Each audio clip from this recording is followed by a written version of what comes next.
You know, Charlie Crist has voted with Joe Biden 100% of the time to give us these inflationary policies and to drive up the cost of everything that we're doing. And the fact of the matter is, over the last 2 years, we've now have record inflation all across this country at 40-year highs. He supports Biden's energy policies, which have made gas and utilities more expensive. That is wrong. And I would also say this. You mentioned, Liz, that people are flocking to Florida. That would not have happened if Charlie Crist had his way. He wrote me a letter in July of 2020 saying you need to shut down the state of Florida. He said you need to force people to shelter in their own homes. That would have destroyed the state of Florida. That would have caused our tourism industry to go into the toilet. It would have locked out millions of kids from school. I rejected Charlie Crist's lockdown letter. I kept this state open, and I kept this state free. And we now have the biggest budget surplus in the history of Florida. We have a 2.5% unemployment, Governor, second lowest on record, and we just did the biggest tax cut in Florida history. Thank you, Governor. That's time. It's not right. It's not what the people deserve. Governor, you have 30 seconds. Well, so he opposed having kids in school. His supporters sued me to keep the kids out of school in 2020. And how critical was that decision? We just got the nation's report card, the results from all 50 states. Florida, number 3 in 4th grade reading and number 4 in the country in 4th grade math. And if you adjust that for demographics, we are number 1 in the country in both. That would not have happened if we let Charlie Crist and his friends lock our kids out of school like they did in California and like they did in New York. We did it right in Florida. We're going to move on now. Our next question, also on the economy. As governor, both of you called special sessions of the legislature to address Florida's home insurance crisis. Governor DeSantis just announced another will be called by the end of the year. Dave in Ruskin, Florida, wants to know, what do you think are the best next steps to address this crisis, which seems to overwhelm every solution we throw at it? Governor, you have a minute. Well, first, I think we have the worst inflation of 40 years. It's much more expensive to replace a roof today than just 3 years ago, thanks to the Biden-Crist policies. That, unfortunately, is contributing to the increase. We also have we're number one in the nation in litigation with respect to homeowners insurance. We have 8% of the policies, but 78% of the litigation costs. Some policyholder will get a $20,000 settlement, and the lawyer will get $400,000. So we called a special session. We addressed part of that. We also created a reinsurance backstop that's serving us well now that Hurricane Ian hit. And we created a program where Floridians can get grants to make improvements to their homes and then lower rates. I think what we need to do, we need to build off what we did with the reinsurance because that's a big issue, and we have to address the rising costs of litigation. It's not about lining the pockets of billboard lawyers. It's about having a competitive market where people have a shot to make ends meet. Congressman, you have 1 minute. Well, why are fuel and natural gas prices up? Because of the Biden-Crist energy policies. They're waging war on American energy. They are not producing what we need to do. They're begging Maduro and OPEC for more oil. That's why your costs are going up there. But Charlie Crist's plan for homeowners insurance is to chase the private insurers out, dump millions of Floridians on Citizens' property. It's undercapitalized. Here's why that matters for you. Citizens has mandatory assessment authority. So there could be a storm that hits Tampa Bay. Maybe you're renting a place in Miami with a car. They can assess your homeowner's insurance, Governor, your auto's insurance, and your renter's insurance. His plan would end up capsizing the state of Florida if we had a real storm. As communities rebuild after Hurricane Ian, a story of destruction and recovery we cover again and again. Do you believe it's time for new regulations, restrictions, or limits on where and how we build along the coast? Being on the water is a defining part of the Florida lifestyle, but these homes and businesses are regularly subject to devastating losses, which then cost all of us billions. Does something need to change? 42,000 linemen staged, ready to go, unprecedented array of first responders. We were able to get in record time, effectuate thousands of rescues, get the power back on for millions of people in record time. And when the bridges got wiped out in Pine Island and in Sanibel, people thought those islands were going to be severed from the mainland for 6 months to a year.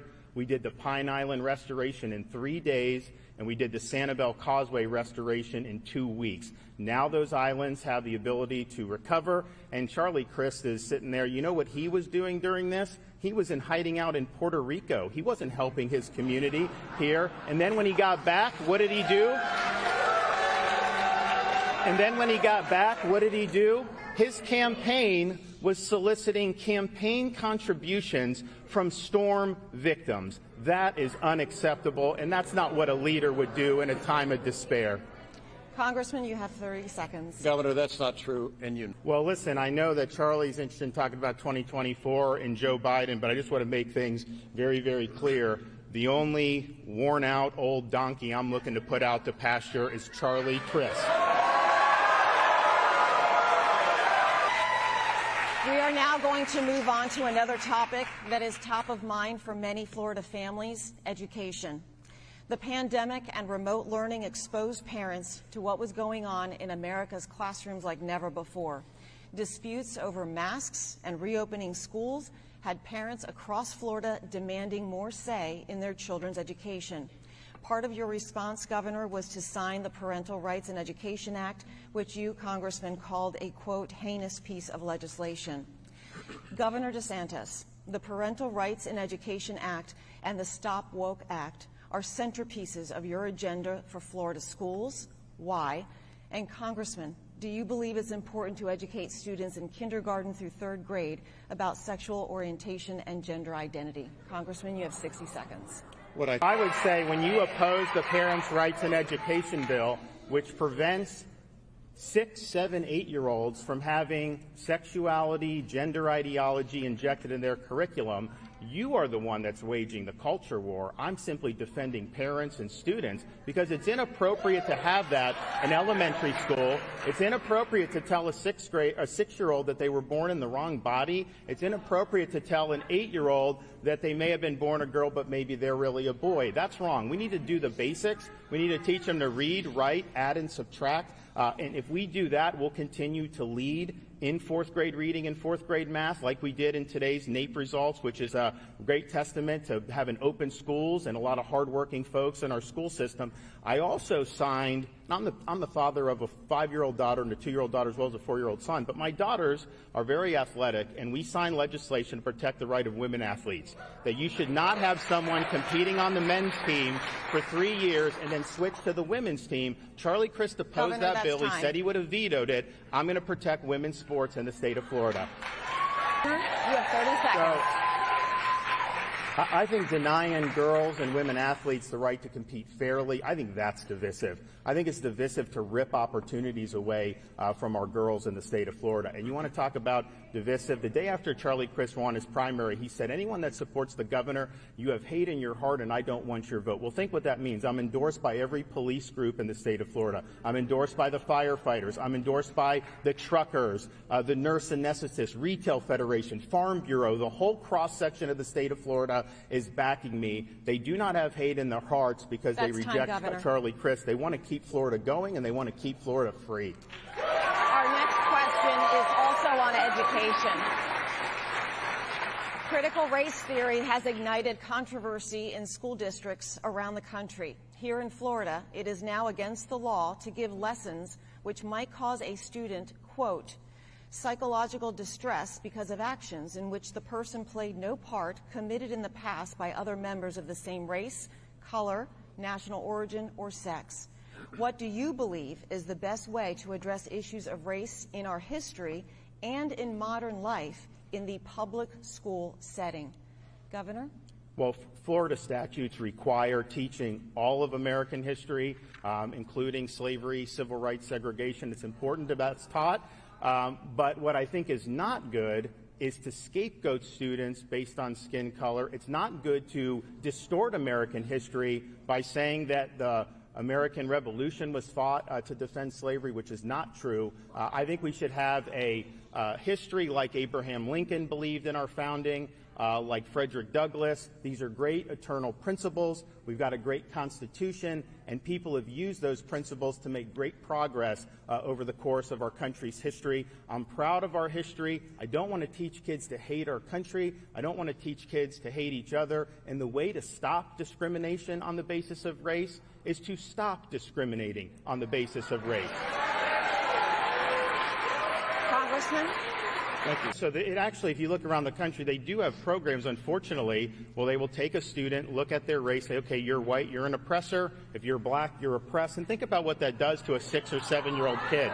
That's wrong. You're seeing that. You have people that are teaching, and actually his running mate has said this in the past, that teaching the United States was built on stolen land. That is inappropriate for our schools. It's not true. And I'm happy that we're going to be able to have accurate history, and we're going to make sure that we honor those who have sacrificed so that we can be free. Governor? Well, you say you're for the secure border, but this is all happening under the Biden administration and the policies that Charlie Crist supports.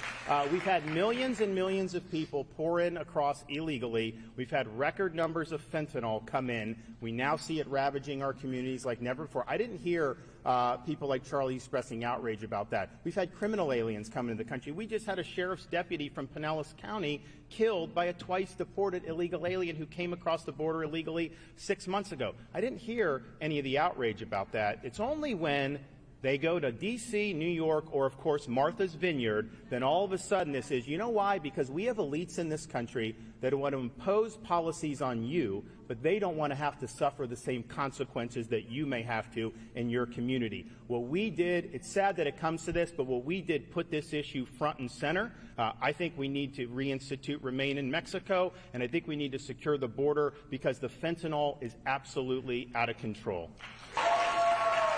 Governor, you have your closing statement now, 60 seconds. Well, thank you. We have accomplished an awful lot over these 4 years. We have the largest budget surplus in history. We have a 2.5% unemployment, second lowest on record, and we just delivered the biggest tax relief in the history of the state. We've expanded school choice. We've protected parents' rights, and we've done the largest increase in teacher pay in Florida history. And even though it had years of neglect, we made historic restoration for our Everglades and improvements to our water quality, because water is the foundation of not just our economy but our way of life. And then when a once-in-a-century pandemic hit, I led based on facts, not based on fear. I lifted you up while some like Charlie Crist wanted to lock you down. I took a lot of flack in the process, but through it all, I was always more concerned about protecting your job than I was about saving my own. I took the arrows so you wouldn't have to. We will continue to fight the good fight. We will continue to run the race. We will continue to keep the faith. We've accomplished an awful lot, but we've only begun to fight. God bless you, and I ask for your vote on November 8th.